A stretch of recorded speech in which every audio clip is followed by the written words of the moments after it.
Hola a todos, mi nombre es María Herrero y a continuación les voy a hablar de los censos, tema que he preparado junto con mis compañeros cuyo nombre aparece en la pantalla.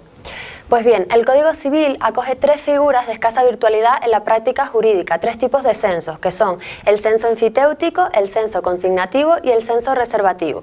Todos ellos son derechos reales inmobiliarios, pero no poseen una misma naturaleza jurídica. Ante esto, la doctrina incluye de un modo de genérico al censo consignativo y al censo reservativo y dejando un carácter independiente al censo enfitéutico.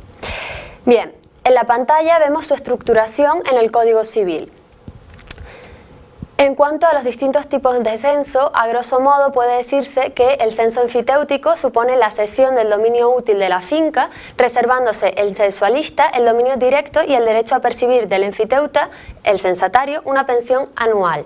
Existe censo consignativo cuando una persona, el censatario, impone sobre un inmueble de su propiedad el gravamen de un canon o pensión que se obliga a pagar a otra, que será el censualista, por el capital que éste le entrega en dinero. Y existe censo reservativo cuando una persona, el censualista, cede a otra, el censatario, el pleno dominio de un inmueble con la reserva del derecho a percibir sobre el mismo inmueble una pensión anual. Pues bien, esto es lo que se recoge en el artículo 1604 del Código Civil, que viene a decir que todas las figuras acogidas en el ámbito de los censos suponen la sujeción de bienes inmuebles al pago de un canon o pensión anual. Bien, en cuanto a las disposiciones comunes a todos los tipos de censo, el Código Civil contiene normas que sancionan el carácter perpetuo del censo, su redimibilidad, la transmisibilidad y la indivisibilidad de la finca sujeta a censo. En cuanto a la perpetuidad y redención, todo censo se constituye por tiempo indefinido, pero el censatario puede redimir el censo a su voluntad. A tales efectos deberá resolverse al censualista bien el capital que hubiese entregado para constituir el censo consignativo o bien el capital en que se hubiese valorado la finca tratándose de censo enfitéutico y reservativo. Para llevar a efecto la redención, el censatario debe avisarlo al censualista con un año de antelación o, si no, anticiparle el pago de una pensión anual, siendo de cuenta del censatario los gastos que se ocasionen para la redención del censo. En cuanto a la transmisibilidad e indivisibilidad de la finca gravada, tanto la finca sujeta a censo como el derecho a percibir la pensión son transmisibles, pero si no existe consentimiento expreso del censualista, la finca sometida a censo no podrá ser dividida entre dos o más personas. En cuanto a las pensiones, contribuciones e impuestos, el Código Civil contiene un conjunto de normas referente al canon o pensión. Así, se dice que la pensión debe ser determinada por las partes al otorgar el contrato y que puede consistir tanto en dinero como en frutos. Deben respetarse los plazos convenidos y en caso de que no se haya designado el lugar donde debe realizarse el pago, este será donde se encuentre la finca gravada. Asimismo, el censatario no podrá pedir la condonación o reducción de la pensión ni por esterilidad accidental de la finca ni por pérdida de sus frutos. Así, el Tribunal Supremo entiende que si se paga el canon por años o en plazos más breves, las pensiones prescribirán a los 5 años, con independencia de que se ejercite la acción personal o la acción real. Si se paga la pensión en plazos más amplios, prescribirán a los 15 años si se ejercita la acción personal y a los 30 años si se ejercita la acción real. El pago de las contribuciones e impuestos que graven la finca incumbe únicamente al censatario.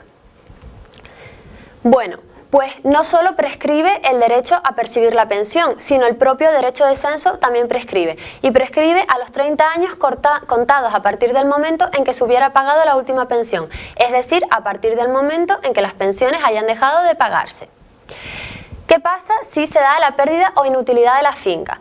Pues bien, de acuerdo con el artículo 1625 del Código Civil, el régimen aplicable a los casos en que la finca gravada con censo se perdiera o inutilizara por caso fortuito o fuerza mayor será el siguiente. Si la finca solo se pierde en parte, el censatario no está eximido de pagar la pensión, es decir, tiene que seguir pagando a menos que prefiera abandonar la finca al censualista. Y si se pierde o inutiliza totalmente la finca, el censo queda extinguido, cesando también la obligación de pagar la pensión. Eso siempre que sea caso fortuito de fuerza mayor. Si la pérdida o inutilidad de la finca es por culpa del censatario, quedará sujeto al resarcimiento de daños y perjuicios. Bien, en cuanto a la enfiteusis, conforme al artículo 1605 del Código Civil, el censo es enfitéutico cuando una persona cede a otra el dominio útil de una finca reservándose el directo y el derecho a percibir del enfiteuta una pensión anual en reconocimiento de este mismo dominio. El censo enfitéutico, que solo puede establecerse sobre bienes inmuebles, habrá de constituirse en escritura pública. Se habrá de fijar también tanto el valor de la finca como la pensión anual que debe ser satisfecha. Bien, ¿y qué derechos tiene el enfiteuta? Pues bueno, puede aprovechar los frutos que dé la finca, así como el dominio útil, haciendo suyos, como ya he dicho, los productos de la finca y de sus accesiones. Asimismo, tanto el dueño directo como el dueño útil tienen el derecho de tanteo y retracto. De tal manera que el Código Civil atribuye al titular del dominio directo, o en su caso al enfiteuta, los derechos de tanteo y retracto. En cuanto al tanteo, el que se proponga enajenar el dominio de la finca deberá avisarlo al otro condueño, comunicándole el precio correspondiente. Dentro de los 20 días siguientes al del aviso, el condueño podrá hacer uso del derecho de tanteo pagando el precio indicado. De no ser así, perderá el derecho de tanteo y podrá realizarse la enajenación. En cuanto al retracto, si el dueño directo, o en su caso el enfiteuta, no ejercitase el derecho de tanteo, podrá utilizar el derecho de retracto para adquirir la finca por el precio de la enajenación. El retracto deberá ejercitarse dentro de los 9 días siguientes al de otorgamiento de la escritura de venta. En cuanto al reconocimiento, con el fin de evitar que el enfiteuta adquiera por usucapión extraordinaria el dominio pleno y exclusivo, el artículo 1647 del Código Civil faculta al dueño para exigir cada 29 años el reconocimiento de su derecho por quien se encuentra en posesión de la finca enfiteutica. Y en cuanto al comiso y la redención, el Código Civil contempla 3 supuestos en los que se considera que la finca cae en comiso y se faculta al dueño directo para reclamar su devolución, y son la falta del pago de la pensión durante 3 años consecutivos, el incumplimiento por el enfiteuta de la condición que se hubiera estipulado en el contrato o cuando se produce un deterioro grave de la finca por parte del enfiteuta. Bien, en cuanto al derecho de reversión, si fallece el enfiteuta sin haber otorgado testamento y no hay familiares que concurran con derecho a la sucesión intestada, el Código Civil reconoce un derecho de reversión a favor del dueño directo, y a ello es a lo que se refiere el artículo 1653 del Código Civil. En cuanto a la expropiación forzosa de la finca, para los supuestos en que fuese expropiada toda la finca, el artículo 1631 remite a lo dispuesto para tales casos en el párrafo primero del artículo 1627. Pero para los supuestos de expropiación parcial, en virtud de lo dispuesto en el artículo 1631 del Código Civil, será de aplicación el régimen siguiente. Se distribuye el precio de lo expropiado entre el dueño directo y el útil.